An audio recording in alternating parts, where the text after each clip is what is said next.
नमो अर्हन्ताणं नमो सिद्धाणं नमो आयर्याणं नमो वज्रायाणं नमो लोये सव्वसाहुणम्। हाँ सुधाबेन, मंगलाचरण करोगे? નથી આવ્યા. अच्छा, કાશ્મીર બી નહીં. काश्मीर કરી લઈએ ને. कई वांधो हाँ कयो कयो મોકલો તમે. हाँ सुनीता जी करोगे? એક મિનિટ.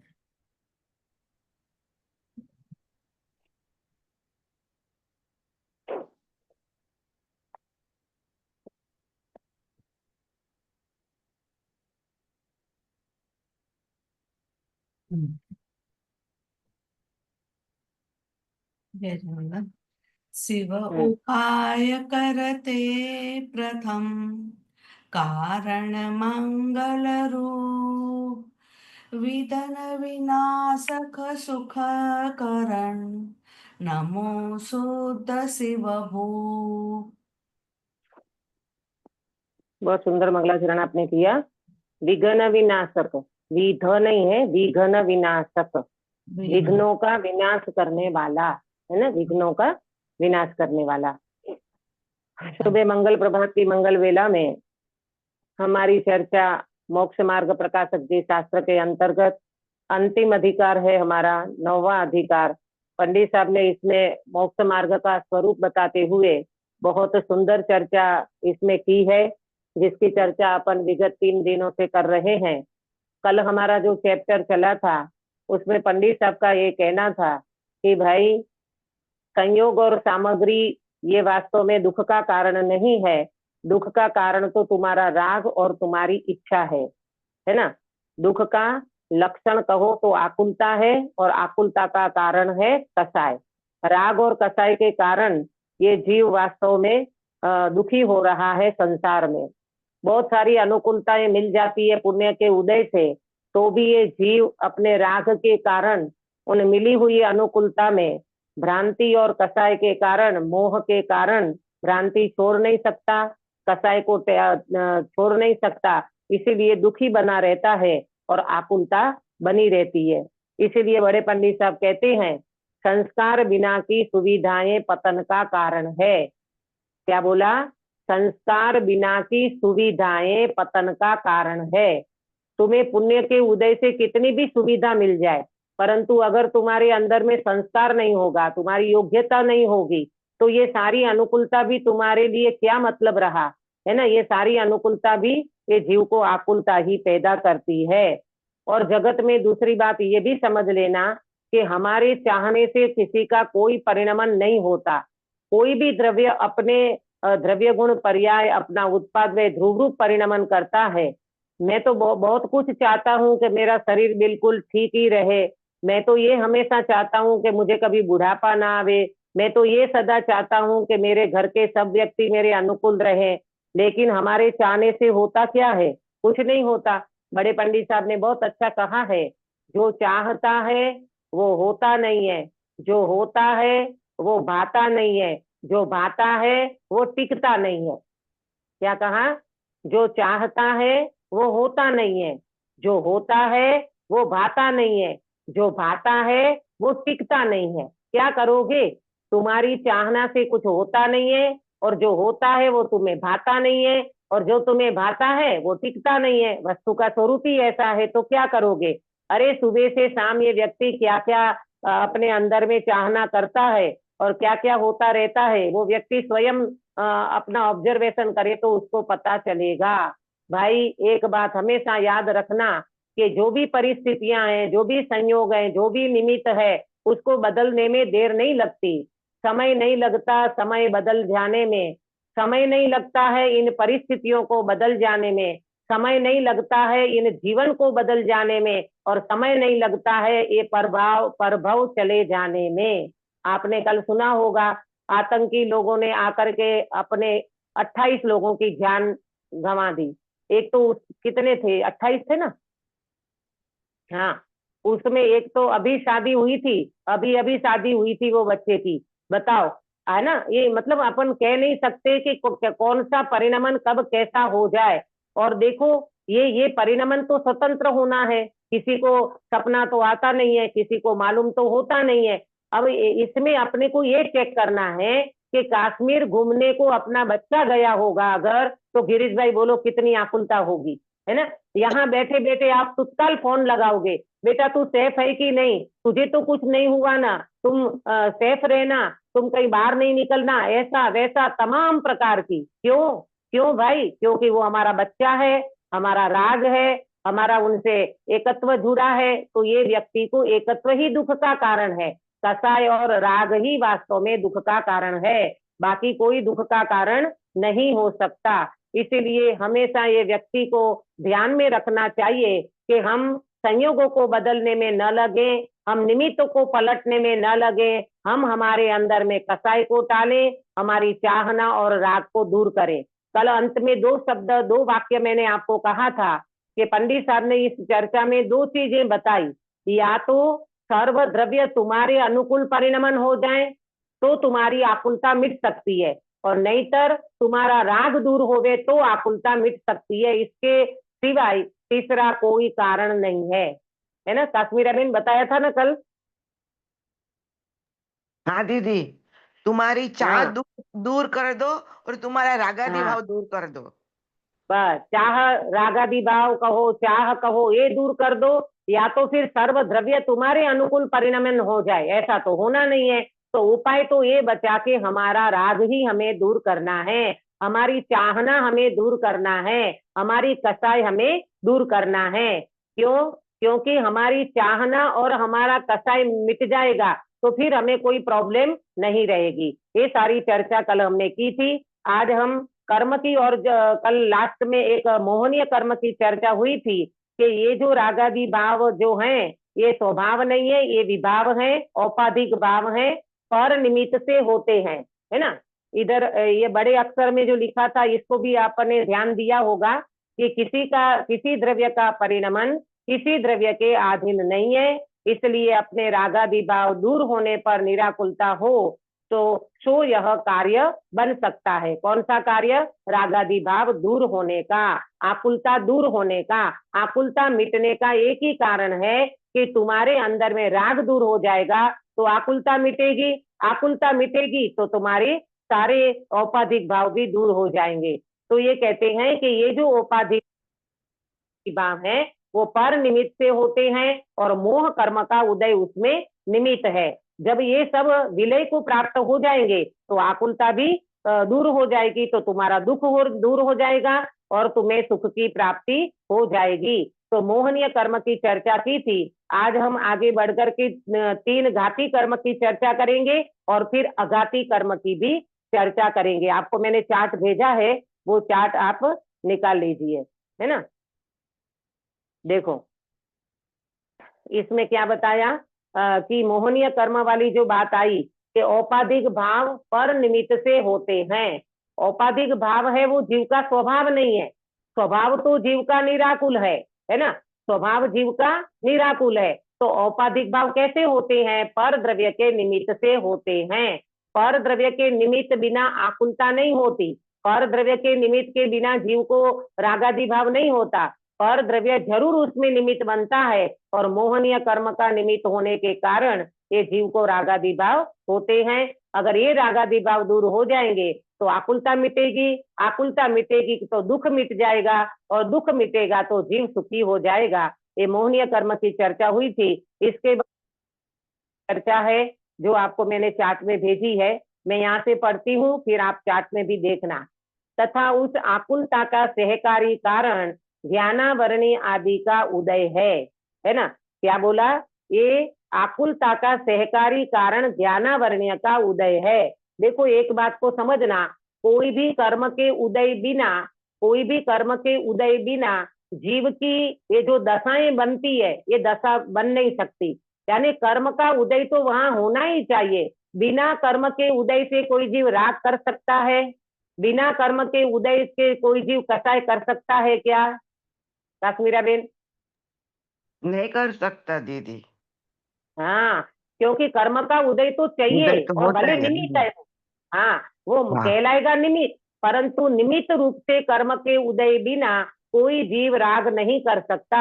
अगर बिना कर्म से राग हो जाए तो वो अपना स्वभाव हो जाएगा, लेकिन स्वभाव तो हमारा ऐसा है ही नहीं, स्वभाव तो हमारा निराकुल है। इसलिए तो कहा स्वभाव कभी मिटता नहीं और विभाव कभी टिकता नहीं। क्या बोला अंकित भैया? स्वभाव कभी मिटता नहीं, विभाव कभी टिकता और नहीं। विभाव कभी टिकता नहीं। विभाव माने मोह राग द्वेष के परिणाम, ये कभी टिकने वाले नहीं है। क्यों? क्योंकि ये टेम्पररी परिणाम है, ये परमानेंट स्वभाव नहीं है जीव का। देखो अक्सा बेटा, ज्ञान हमारा त्रिकाल स्वभाव है, ज्ञान हमारा नित्य निरंतर होता है, परंतु क्या रागादि भाव निरंतर होते हैं? नहीं होते। नहीं होते ना। और रागादि भाव मिट भी जाते हैं ना, रागादि भाव खत्म हो जाते हैं, नाश को प्राप्त हो जाते हैं, परंतु ज्ञान कभी नाश को प्राप्त नहीं होता। ज्ञान तो सदाकाल बना रहता है। जब से जीव है तब से ज्ञान है, और जब तक जीव रहेगा तब तक ज्ञान रहेगा ही रहेगा। इसीलिए कहा स्वभाव कभी मिटता नहीं और विभाव कभी टिकता नहीं। बराबर। अब देखो यहाँ पर अपन चर्चा करते हैं कि आकुलता का सहकारी कारण क्या है, तो बोले ज्ञानावरणीय का उदय है। ये ज्ञानावरणीय के उदय के कारण आप चार्ट में देखना, ज्ञानावरणीय के उदय से क्या होता है? जानने की आकुलता होती है। अब ज्ञानावरणीय का उदय है ना, तो हम प्रॉपर नहीं जान पाते, पूरा नहीं जान पाते, और हमें जानने की आकुलता होती है। लोग सुबह सुबह अखबार क्यों पढ़ते हैं? लोग सुबह सुबह टीवी क्यों देखते हैं? लोग सुबह सुबह मैगजीन क्यों पढ़ते हैं? लोग सुबह सुबह टीवी में क्या बोलते हैं, मैसेज क्यों देखते हैं, समाचार क्यों देखते हैं? वो इसीलिए उनको जानने की आकुलता है। कितने आतंकवादी आए, कितने मरे, कितना क्या हुआ क्या नहीं हुआ, मोदी जी ने क्या एक्शन लिया, अब आगे क्या होगा, ये सारी चीजें जीव को जानने की आकुलता पड़ी है। अब तुझे आकुलता है जानने की, और तुम्हारा ज्ञान उतना है ही नहीं, ज्ञान का उगाड़ उतना है ही नहीं कि यहाँ बैठे बैठे ना कश्मीर देख सकता है, ना अमेरिका देख सकता है ना। यहाँ बैठे बैठे माने टीवी में देखे अलग बात है, वो फिजिकली तो कहीं जा नहीं सकता ना व्यक्ति इतना, और न जान सकता है। तो जानने की आकुलता ज्ञानावरणीय के उदय से होती है। तो पंडित जी कहते हैं, और दर्शनावरणीय से क्या होता है? दर्शनावरणीय के उदय से देखने की आकुलता होती है। पूरा दिखता नहीं है उसको, तो देखने की आकुलता होती है। अब कहते हैं ज्ञानावरण दर्शनावरण के उदय से ज्ञान दर्शन संपूर्ण प्रकट नहीं होते। अगर संपूर्ण प्रकट होगा तो क्या होगा? कौन सा गुण प्रकट हो जाएगा? बोलो सुनीता जी। संपूर्ण प्रकट होगा, ज्ञानावरणीय का पूरा पूरा उदय मिट जाएगा, तो क्या प्रकट होगा? केवल केवल केवल नहीं केवल नहीं ज्ञान। केवल ज्ञान। बराबर है, केवल ज्ञान प्रकट होगा ना। ज्ञानावरणीय संपूर्ण ज्ञानावरण, हाँ, क्षय को केवल प्राप्त हो ज्ञान। जाएगा, तो केवल ज्ञान। और दर्शनावरणीय संपूर्ण क्षय को प्राप्त होगा तो अनंत अनंत सुख। नहीं, केवल दर्शनावरणीय दर्शन। केवल केवल केवल दर्शन, दर्शन। केवल दर्शन। हाँ, केवल दर्शन। दोनों की बात चल रही है ना, ज्ञानावरणीय और दर्शनावरणीय। ज्ञानावरणीय के उदय में जानने की आकुलता है, दर्शनावरणीय के उदय में देखने की आकुलता है। अब जब तुम्हारा स्वभाव पूर्ण प्रकट हो जाएगा तो अनंत ज्ञान प्रकट हो जाएगा, और अनंत दर्शन, केवल ज्ञान और केवल दर्शन प्रकट होगा। इसलिए इसको जानने देखने की आकुलता होती है। अथवा यथार्थ संपूर्ण वस्तु का स्वभाव नहीं जानता, तब रागादि रूप होकर प्रवर्तता है, वहां आकुलता होती है। तो ज्ञानावरणीय और दर्शनावरणीय कर्म के उदय में जीव को जानने देखने की आकुलता है, जानना देखना पूरा हो नहीं पाता तो जीव आकुलित तो होता है। आया समझ में? अब देखो अंतराय कर्म की बात करते हैं। अंतराय के उदय से इच्छा अनुसार दानादि कार्य नहीं बनता तो आकुलता होती है। चार्ट में देखो, अंतराय के उदय से इच्छा अनुसार दानादि कार्य नहीं बनता। अरे तुम्हारी इच्छा है कि मुझे 10,000 का दान देना है, मंदिर में वार्षिक उत्सव चल रहा है, कहीं शिविर चल रही है, कहीं पंच कल्याण चल रहे हैं, मुझे इतना दान देना है, परंतु तुम्हारा अंतराय कर्म का उदय होगा तो दान देने की परिस्थिति ने, मतलब दान देने की क्रिया नहीं बनेगी। तो क्या होगा? अंदर में जीव आकुलित होता है। उनका उदय है वह मोह का उदय होने पर आकुलता को सहकारी कारण है। अब इसमें आप जरा बात को समझना कि मोह कर्म के उदय के कारण ये जीव को आकुलता ज्यादा होती है। इसका सटीक दृष्टांत आदिनाथ मुनिराज के दृष्टांत से समझना चाहिए। गिरीश भाई, आवाज नहीं आ रही? आवाज नहीं आ रही? आ रही है हेलो? दीदी, हमारा इंटरनेट प्रॉब्लम है, आपका कुछ नहीं है दीदी। अब देखो, ये क्या कह रहे हैं कि मोहनीय कर्म का उदय उसमें हो ना, तो ये जीव को आकुलता ज्यादा होती है। देखो, जैसे मैं बताऊं, आदिनाथ मुनिराज को 6 महीना आहार नहीं मिला था। ठीक है, ये बात पक्की है। 6 महीना विधि नहीं मिली, 6 महीना आहार के लिए उठे नहीं थे, तब उनका 12 महीने का उपवास हुआ था। ठीक है, अब वो आदिनाथ मुनिराज 6 महीना उनको विधि नहीं मिली, तो कौन से कर्म का उदय था गिरीश भाई? अंतराय कर्म का है। हाँ, अंतराय कर्म का उदय था, बराबर। परंतु अंतराय कर्म का उदय होते हुए भी क्या आदिनाथ मुनिराज को आकुलता हुई थी? आहार नहीं मिला तो उनको आकुलता हुई थी कि वो नहीं। अपने शुद्धोपयोग में चले गए? अपने सदुपयोग में चले गए, है ना? तो यहाँ से पढ़ो, ये जो कह रहे हैं ना कि उनका उदय है, वह मोह का उदय होने पर, उनका उदय माने अंतराय का उदय, जब अंतराय का उदय है, वह मोह का उदय होने पर आकुलता को सहकारी कारण है, और मोह के उदय का नाश होने पर उनका बल नहीं है। किसका बल नहीं है गिरीश भाई? आपको समझ में आया किसका बल नहीं रहेगा? अंतराय उदय का बल नहीं है। हाँ, अंतराय कर्म का बल नहीं रहेगा। आदिनाथ मुनिराज से ये बात बिल्कुल स्पष्ट समझ में आती है कि आदिनाथ मुनिराज को अंतराय का तो उदय था, परंतु अंतराय का उदय बलवत्ता नहीं हो पाया। क्यों? क्योंकि उनको मोह नहीं था। आया ना समझ में? उस जाति का मोह नहीं था। किस जाति का? 3 कसाई चौकड़ी का अभाव वर्तता था, मात्र संज्वलन का उदय था। तो वो मोह नहीं होने के कारण ये अंतराय कर्म का उदय होते हुए भी उनने बल नहीं जमा पाया, माने वो बलवत्ता नहीं बन पाया, वो ज्यादा अपना रूप नहीं दिखा पाया। ये बात समझ में आई? जब जब जीव को विचार करना चाहिए कि अंतराय कर्म के उदय होते हैं, उस समय जीव अगर स्वभाव का लक्ष्य करेगा तो तुम्हारी राग, तुम्हारा कसाय, तुम्हारा मोह ये टलेगा, और राग टलेगा तो ऑटोमेटिक भले ना अंतराय कर्म का उदय हो, जीव को कोई फर्क नहीं पड़ता। आदिनाथ मुनिराज 6 महीना उठे नहीं थे और 6 महीना विधि नहीं मिली ना, तो भी कोई आकुलता नहीं बनी। जंगल में जाकर के सदुपयोग में बैठ जाते थे और अपने निर्विकल्प आत्मा का अनुभव करते थे। वहां ये कह रहे हैं कि मोह के उदय का नाश होने पर उनका बल नहीं है, अंतर्मुहूर्त काल में अपने आप नाश को प्राप्त होते हैं। परंतु सहकारी कारण भी दूर हो जाए तब प्रगट रूप निराकुल दशा भाषित होती है। वहां केवल ज्ञानी भगवान अनंत सुख रूप दशा को प्राप्त कहे जाते हैं। अब देखो, आप 2 बात को समझना। एक होता है, 3 बातें करूंगी मैं, आप पूर्ण, पहले भी मैंने बताया है, एक होता है पूर्ण सुख, एक होता है अनंत सुख, और एक होता है अव्याबाद सुख। इन 3 में क्या अंतर है?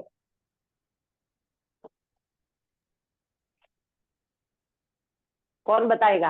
अव्ययबाद सुख प्रेमलता जी? भगवान।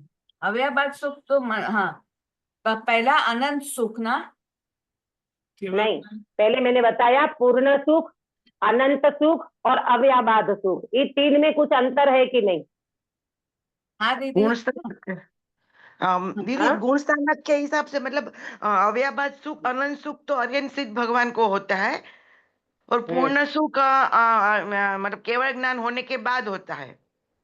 नहीं नहीं, ऐसा नहीं है। देखो, मैं बताऊं, पहले बताया है मैंने, पूर्ण सुख 12वें गुण स्थान में होता है, पूर्ण हाँ, सुख। गुण स्थान, हाँ परंतु हाँ उनको अनंत सुख नहीं कहते। क्यों नहीं कहते? हाँ क्योंकि अभी 12वें गुण स्थान में ज्ञानावरणीय, दर्शनावरणीय और अंतराय, ये 3 कर्म बाकी है।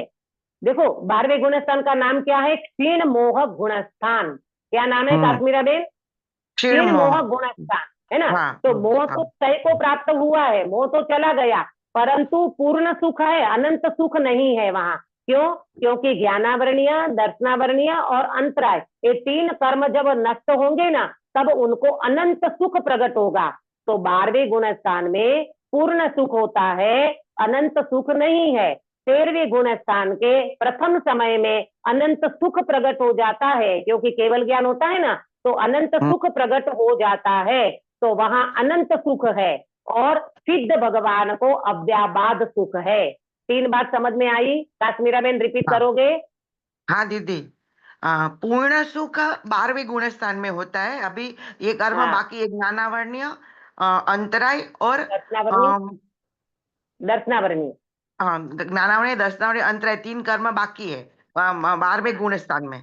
और फिर हाँ, 13वें गुण स्थान के पहले अंतर मुहूर्त में पहले समय में, पहले अंतर्मुहूर्त नहीं, समय पहले समय में अनंत सुख हो जाता है, प्राप्त हो जाता है हरियन हाँ, भगवान को। और बराबर, सिद्ध भगवान को अव्याबाद सुख है। Very good. क्योंकि सिद्ध भगवान को अभी अघाती कर्म नहीं है, तो वहां अव्याबाद सुख प्रकट हो जाता है। अभी किसी भी प्रकार के कोई कर्म की बाधा वहां नहीं रही। अक्सा बेटा, आपको समझ में आया? रिपीट करोगे एक बार? हाँ दीदी। हाँ, अनंत अनंत सुख पूर्ण सुख। पूर्ण पूर्ण सुख। पूर्ण सुख 12वें गुण स्थान पर होता है।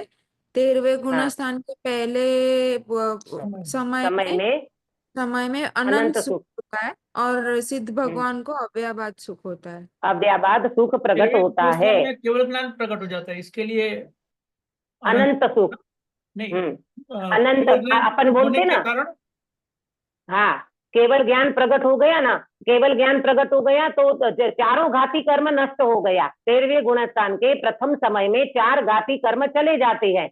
मोहनीय तो 12वें में चला गया, 13वें में ज्ञानावरणीय, दर्शनावरणीय और अंतराय, ये तीनों कर्म चले जाते हैं, तो वहां अनंत सुख प्रकट हो जाता है। और फिर सिद्ध भगवान जब सिद्ध हो जाते हैं, केवली भगवान, तब उनको अघाती कर्म चले जाने से वहां अव्याबाद सुख प्रकट हो जाता है। अब कोई भी प्रकार की बाधा वहां नहीं रहेगी और अनंत काल के लिए अव्याबाद सुख में विराजमान होंगे। ये पहले भी मैंने आपको समझाया था, लेकिन बहुत समय हो जाता है ना, तो व्यक्ति भूल जाता है। ठीक है, देखो अब अपन आगे बढ़ते हैं। आपको ये बात समझ में आ गई होगी।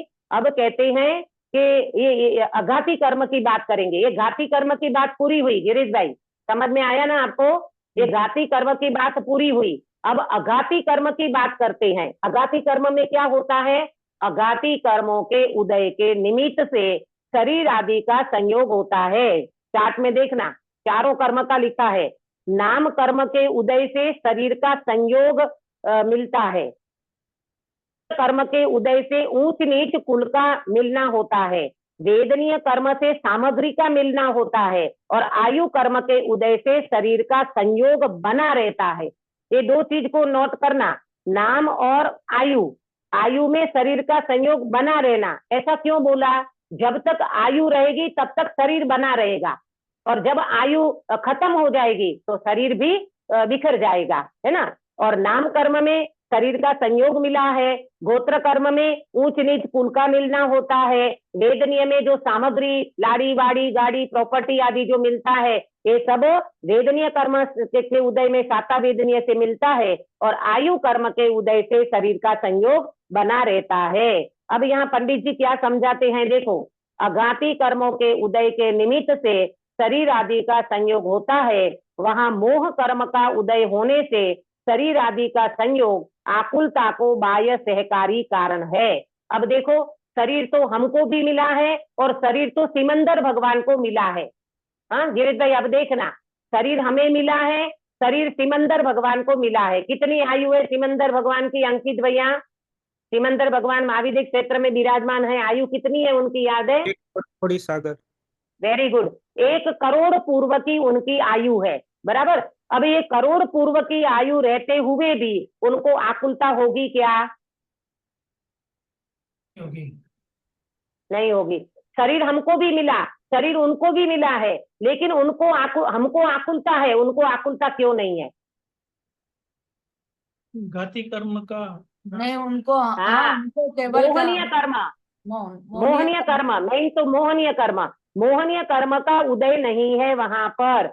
संयोग होते हुए भी शरीर होते हुए भी आकुलता को प्राप्त नहीं होते, क्योंकि मोह कर्म का उदय नहीं है और हमें इस शरीर से लगाव है, अट्रैक्शन है, अटैचमेंट है। हमें 24 घंटा शरीर को जरा भी कुछ हो जाए तो आज तो कमर में दर्द हो गया, आज तो सिर दर्द हो गया, आज तो पूरी रात नींद नहीं आई, अब तो आज तो मेरी बिल्कुल स्फूर्ति नहीं है शरीर में, आज तो मुझे ये हो रहा है। ये पूरा जीव को मोह कर्म के कारण ये शरीर आदि का संयोग बना है और जीव आकुलता को प्राप्त करता है। और अर्यंत भगवान करोड़ पूर्व की आयु होते हुए भी सिमंदर भगवान को शरीर का संयोग तो है, परंतु मोहनीय कर्म नहीं होने के कारण आकुलता नहीं होती।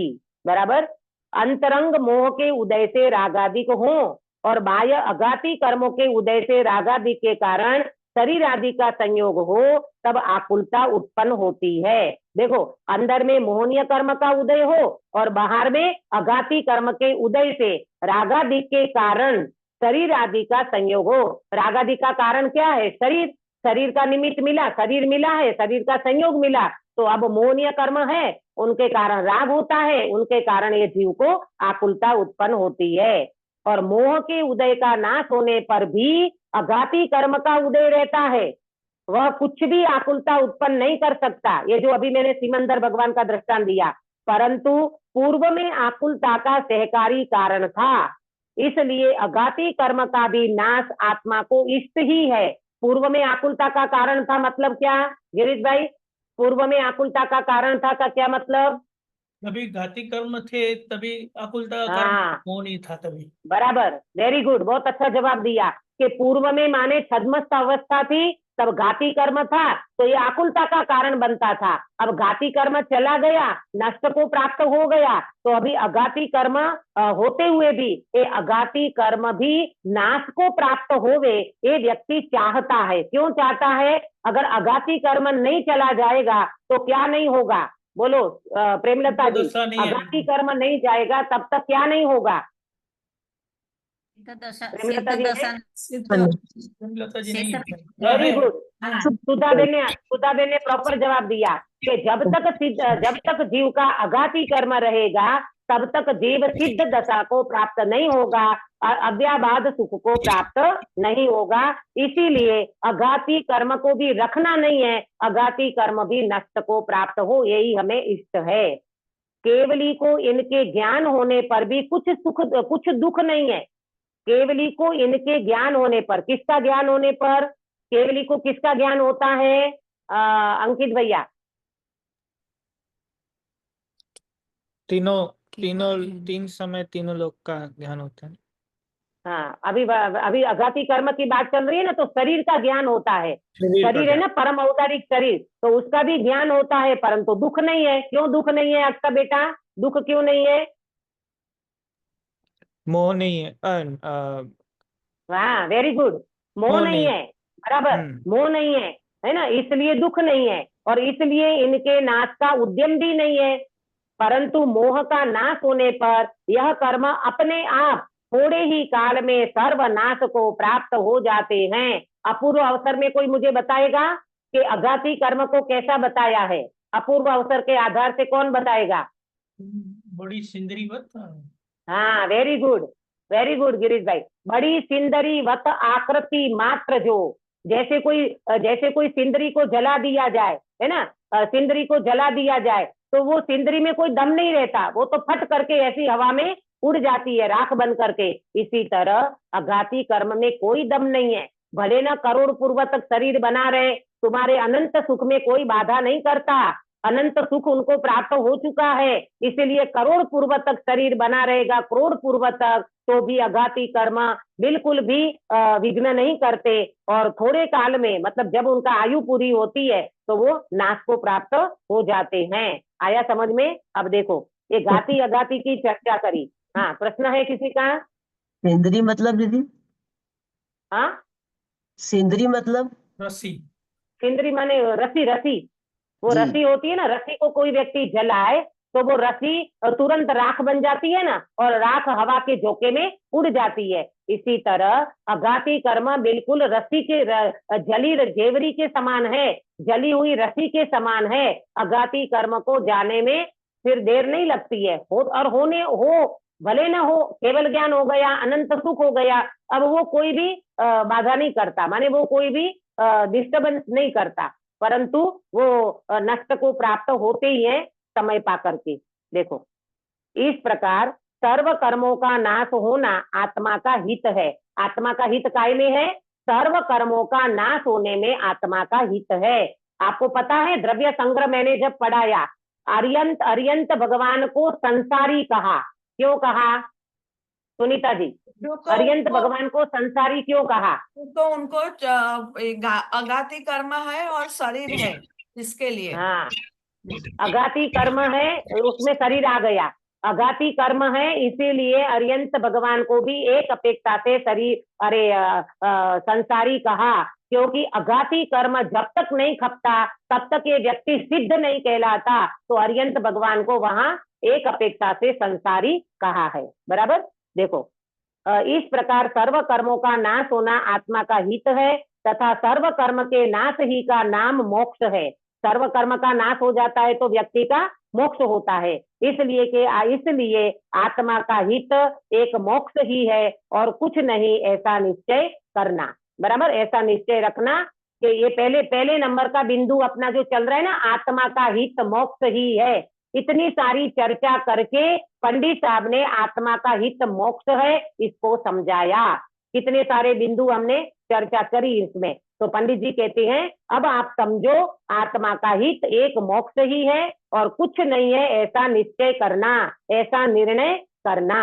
अब प्रश्न करते हैं, यहाँ कोई कहे कि संसार दशा में पुण्य कर्म का उदय होने पर भी जीव सुखी होता है, इसलिए केवल मोक्ष ही हित है, ऐसा किस लिए कहते हैं? प्रश्न को प्रॉपर समझना। मैं दोबारा पढ़ती हूँ, फिर मैं आपसे पूछूंगी।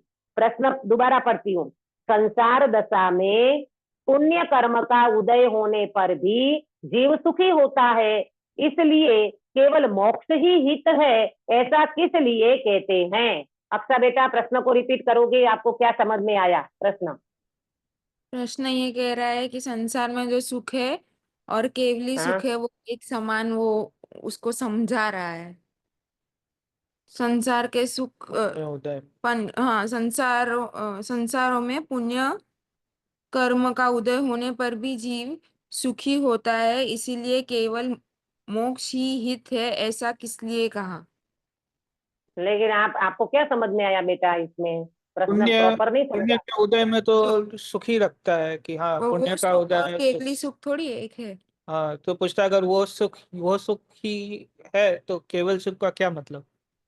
वेरी गुड, ये अक्सर अंकित ने बराबर पकड़ा। अक्सर बेटा आपको अभी समझ में नहीं आया प्रॉपर। वो ये कह रहे हैं कि है ना, ये समझाना। देखो ऐसा, मैं मतलब बताती हूँ मैं, संसार दशा में अगर कोई व्यक्ति संसार दशा में रह रहा है, उसके पुण्य कर्म का उदय है तो व्यक्ति सुखी देखा जाता है। टाटा बिरला अंबानी ये सब सुखी देखे जाते हैं, है ना? तो प्रश्न ये है कि इसलिए केवल मोक्ष ही हित है, माने मोक्ष करने से ही हमारा हित होगा, हमारा हित मोक्ष के बिना नहीं होगा, ऐसा आप क्यों कहते हो? हमको तो संसार में पुण्यशाली व्यक्ति भी सुखी देखने में आते हैं। ये प्रश्न है कि आप केवल मोक्ष होने से हमारा हित होगा, ऐसा क्यों कहते हो? अक्सर बेटा ये प्रश्न समझ में आया था, ऐसे समझ में आया था? हाँ, यही कि संसार सुख को और मोक्ष सुख को एक समान मान रहा है, जो है नहीं। हाँ हाँ, हाँ, जो है नहीं, बराबर। अब देखो इसका समाधान क्या देते हैं। हाँ, संसार दशा में सुख तो सर्वथा है ही नहीं, दुख ही है। पहले ही धड़ा के गोली मार दी पंडित साहब ने। कहते संसार दशा में सुख तो सर्वथा है ही नहीं, सर्वथा सुखी संसार में कोई नहीं दिखता। जो संसार विषय सुख होता तीर्थंकर क्यों त्यागे, काहे को शिव साधन करते संयम सो अनुरागे। अगर संसार में सर्वथा सुख होता तो तीर्थंकर संसार को छोड़ के क्यों चले गए? क्यों उन्हें मुनि दीक्षा अंगीकार करी? क्यों उन्हें इतनी साल की तपस्या करी? क्यों साधना आराधना जंगल में जाकर के करी? भैया संसार में सर्वथा सुख है ही नहीं, दुख ही है। संसार में कहीं भी सुख का नाम निशान नहीं है, वहां सुखाभास है, सुख की मात्र कल्पना है, सुख की मात्र भ्रांति है। अब सुनो, परंतु परंतु कहकर के पंडित जी थोड़ा अपने को समझाते हैं। परंतु किसी के कभी बहुत दुख होता है, किसी के कभी थोड़ा दुख होता है। सो पूर्व में बहुत दुख था, वह अन्य जीवों के बहुत दुख पाया जाता है। उस अपेक्षा से थोड़े दुख वाले को सुखी कहते हैं, तथा उसी अभिप्राय से थोड़े दुख वाला अपने को सुखी मानता है, परमार्थ से सुख है नहीं। अब इसको समझाते हैं पंडित जी कि भाई तुम्हें जो समझ में आया ना, पुण्य कर्म का उदय होने पर जीव सुखी होता है, परंतु समझो, क्या समझो? पहली बात तो ये समझो कि संसार दशा में सर्वथा सुख नहीं है, दुख ही है। परंतु आपकी बात रख करके ये जवाब दे रहे हैं, परंतु किसी के कभी बहुत दुख होता है ना, किसी को कभी बहुत दुख होता है, तो वो बहुत दुख कम हो गया तो थोड़ा दुख लगता है। एग्जाम्पल, जैसे किसी व्यक्ति को 104 डिग्री बुखार है ना, तो तेज बुखार है, अब उनको 100 डिग्री रह गया, तो गिरीश भाई क्या कहा जाएगा? वो 104 डिग्री के अपेक्षा तो वो थोड़ा अच्छा हो गया, ये सब स्वस्थ हुआ हाँ, इसमें। है ना, थोड़ा ठीक महसूस कर रहा है। अभी गर्मी पड़ रही है तो 40 डिग्री गर्मी हो गई, और थोड़ा सा मौसम ठीक हुआ और 35 डिग्री गर्मी रह गई, तो क्या क्या कहा जाएगा? तो गर्मी कम हो गई थोड़ी। गर्मी कम हो गई, पहले की अपेक्षा से गर्मी कम है। किसी व्यक्ति को बहुत भूख लगी है और किसी व्यक्ति ने उसको 2 रोटी दे दी, एकदम तीव्र भूख लगी थी, अब 2 रोटी मिल गई, तो अब क्या कहा जाएगा? अब थोड़ी भूख कम हुई। ऐसे पंडित जी यहाँ समझा रहे हैं। क्या समझा रहे हैं? बहुत गर्मी थी, अब थोड़ी गर्मी रही। बहुत भूख लगी थी, 2 रोटी मिली, अब थोड़ी भूख रह गई। 104 डिग्री बुखार था, अब 100 डिग्री बुखार रह गया, तो अब थोड़ा बुखार रह गया। इसी तरह किसी व्यक्ति को पहले बहुत दुख था, अब थोड़ा दुख है, तो पूर्व में जो बहुत दुख था ना, उसके कंपेरिजन में अब कहा जाता है कि उनको थोड़ा दुख है, तो थोड़े दुख वाले को भी यहाँ सुखी कहा गया है। परंतु अभिप्राय में तो थोड़े दुख वाला अपने को सुखी मानता है, पर परमार्थ से सुख है नहीं। भले वो व्यक्ति अभी फील अच्छा कर रहा है ना, जैसे 104 डिग्री वाला 100 डिग्री में तो अच्छा फील करता है, बहुत गर्मी में थोड़ी गर्मी कम हुई तो अच्छा फील करते हैं, बहुत भूख लगी थी 2 रोटी मिल गई तो अच्छा फील करते हैं, परंतु परमार्थ से देखा जाए वो अच्छा फील तो कर रहे हैं, पर परमार्थ से वो सुख नहीं है। ये सुख पे घटित करना कि परमार्थ से तो वो दुख है, वो सुख नहीं है। बहुत दुख की अपेक्षा से थोड़ा दुख सुख कहा जाएगा, परंतु परमार्थ से वो सुख नहीं कहा जाएगा। तथा यदि थोड़ा भी दुख सदाकाल रहता हो तो उसे भी हित रूप ठहराए तो वह भी नहीं है।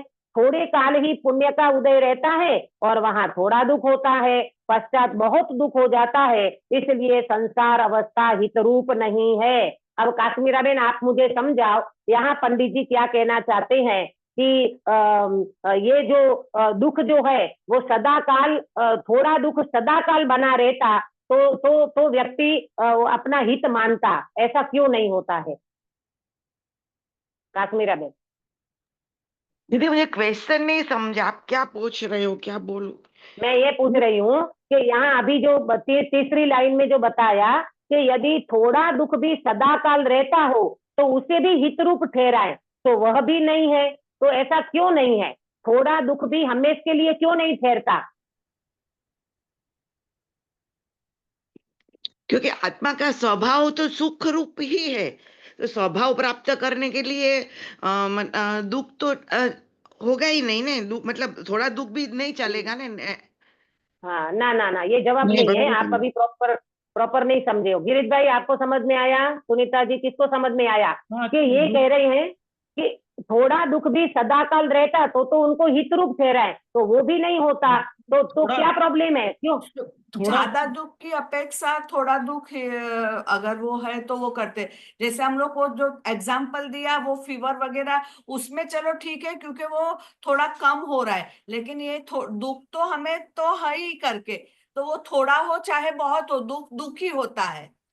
गिरीश भाई थोड़ा दुख आपका भी जवाब क्या है? सदाकाल नहीं रहेगा, थोड़ा दुख भी सदाकाल नहीं रहेगा। अगर जो बोलते हैं देव गति का सुख ही सुख है, माने थोड़ा दुख है जो, वो सदाकाल, वो पर्याय बदलती है कभी ना कभी, वो हाँ, उससे ज्यादा भी आपको ये दुख हो जवाब सकता देना है। था, सुनो, आपको ये जवाब देना था, आप पॉइंट पे तो आ गए, प्रॉपर जवाब ये नहीं आया। पुण्य पाप का उदय बदलता रहता है। पुण्य के उदय में थोड़ा दुख होगा, पर पुण्य का उदय एक सा थोड़ी बना रहेगा। काश्मीरा बेन समझ में आया आपको?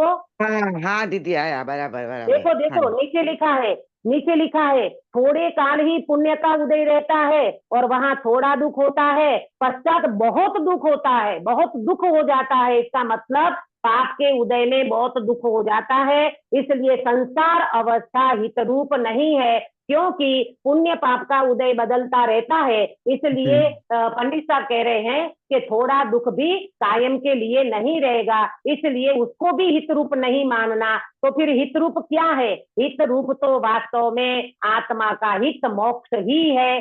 पुण्य का उदय भी मोक्ष का कारण नहीं है। नहीं अच्छा है, बेटा, नहीं। समझ में आया हाँ दीदी। है ना? काश्मीरा बेन आपको समझ में आ गया? हाँ दीदी, आया, बराबर समझा, बराबर। हाँ हाँ, अब ये देखो, अब दीदी नीचे और हाँ वही वही हम स्वयं पढ़ने को बैठेंगे तो इसमें नहीं समझेगा, वो आप समझा रहे तभी हाँ बराबर, नहीं तो हाँ ऐसे ऐसे ही होता है, हाँ। गड़बड़ होगा। देखो अभी इसमें नीचे एग्जाम्पल दिया। जैसे किसी को विषम ज्वर है, किसी को बहुत जहरीला फीवर आया, उसको कभी असाता बहुत होती है, कभी थोड़ी होती है।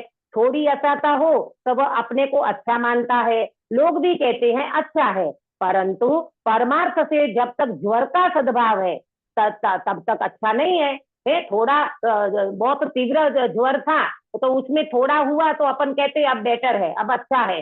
परंतु परंतु पंडित जी कहते परमार्थ से जब तक ज्वर का सद्भाव है, जब तक फीवर का सद्भाव है, तब तक अच्छा तो नहीं माना जाएगा। उसी प्रकार संसारी को मोह का उदय है, उसको कभी आकुलता बहुत होती है, कभी थोड़ी होती है। थोड़ी आकुलता हो तब वह अपने को सुखी मानता है, और लोग भी कहते हैं सुखी है। परंतु परमार्थ से जब तक मोह का सद्भाव है तब तक सुखी नहीं है। ये बहुत अच्छा समझा दिया पंडित जी ने कि जब तक इस व्यक्ति को मोह का, पहले तो मोह का तीव्र उदय है तो वो व्यक्ति दुखी बना रहता है। थोड़ा मोह उसका कम होता है तो आकुलता कम होती है तो अपने को सुखी मानता है, और दुनिया भी कहती है वो व्यक्ति कितने सुखी हैं।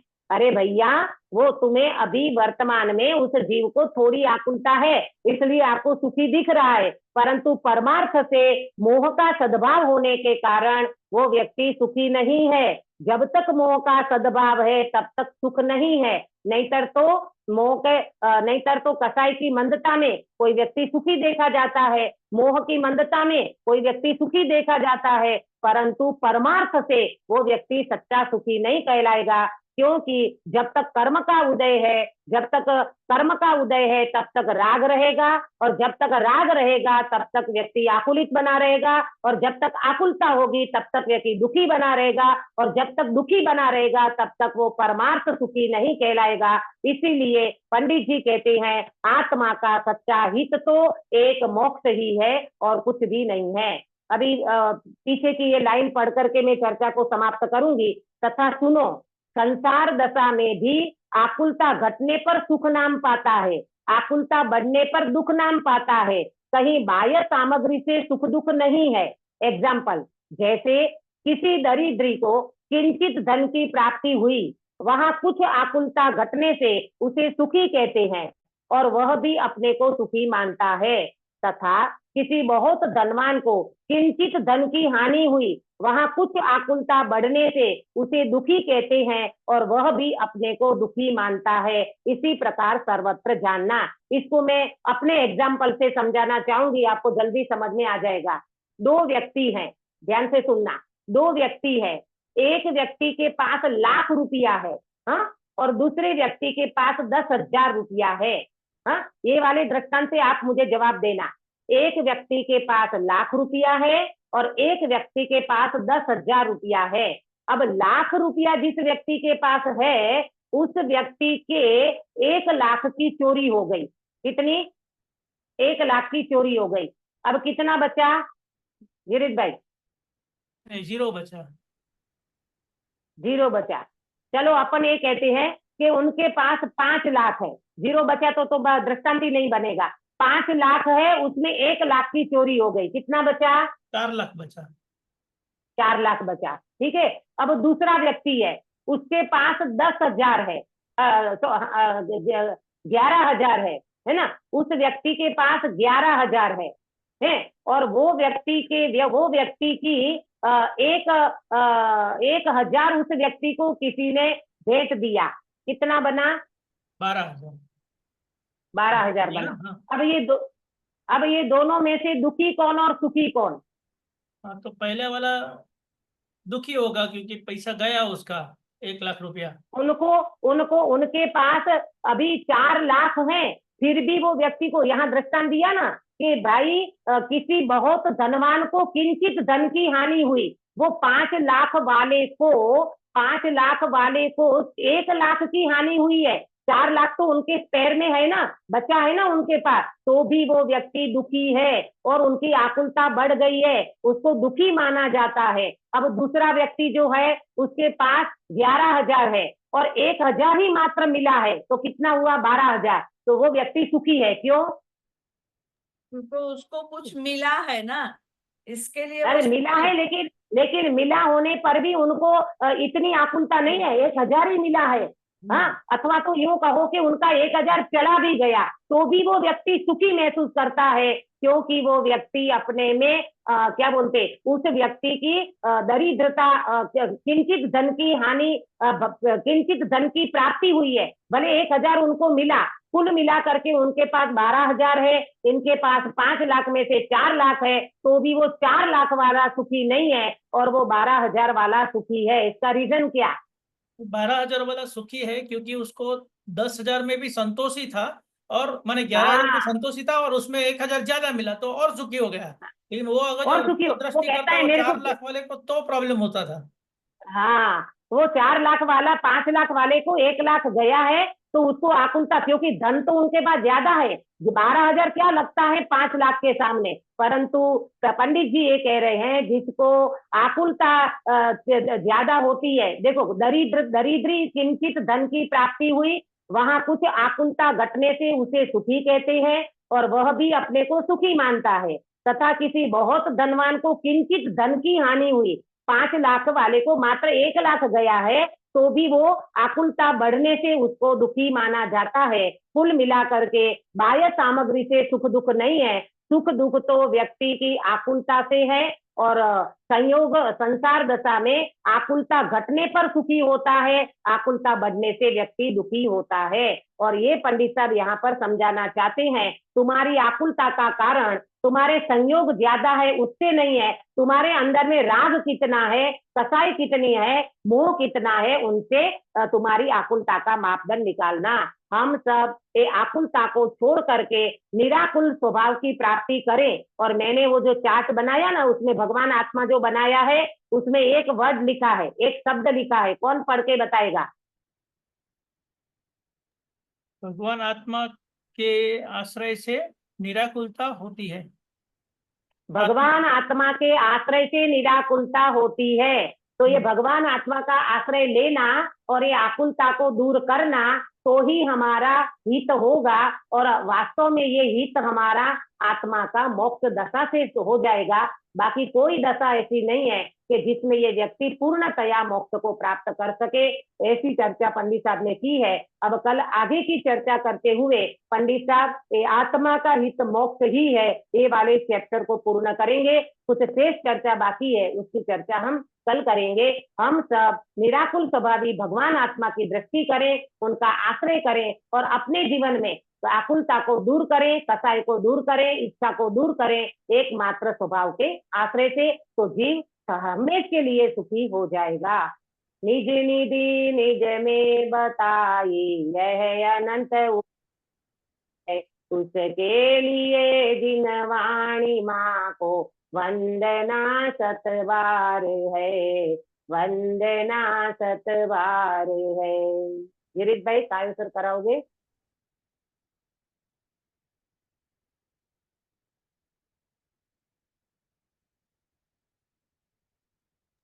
पप्पा म्यूट है। आवाज नहीं है? नमो सिद्धाणं नमो आयर्याणं नमो वज्राणं नमो लोये सवसावणं नमो अर्यंताणं नमो सिद्धाणं नमो आयर्याणं नमो वज्राणं नमो लोये सवसावणं नमो ओरियंताणं नमो सिद्धाणं नमो आर्याणं नमो वज्राणं नमो लोये सव सावणं नमो ओरियंताणं नमो सिद्धाणं नमो आर्याणं नमो वज्राणं नमो लोये सव सावणं नमो ओरियंताणं नमो सिद्धाणं नमो आर्याणं नमो वज्राणं नमो लोये सव सावणं नमो ओरियंताणं नमो सिद्धाणं नमो आर्याणं नमो वज्राणं नमो लोये सव सावणं नमो ओरियंताणं नमो सिद्धाणं नमो आर्याणं नमो वज्राणं नमो लोये सव सावणं एसो पंच नमस्कारो सर्व पावपणासनो मंगलानं च सवेसिम परम हवै मंगलम। बोलो अंतर्मुख मुद्राधारी सर्व जिनेन्द्र भगवान की जय जय हो। हो नित्य बोधिनी द्वादशांगमयी दिलमानी माता की जय जय हो। हो 3 कम 9 करोड़ सर्वे वितरागी महामुनि राजों की जय जय हो। हो। परम अहिंसामय वितरागी जैन धर्म की जय जय हो। जय हो। सभी को जय जिनेन्द्र। जय जय जिनेन्द्र।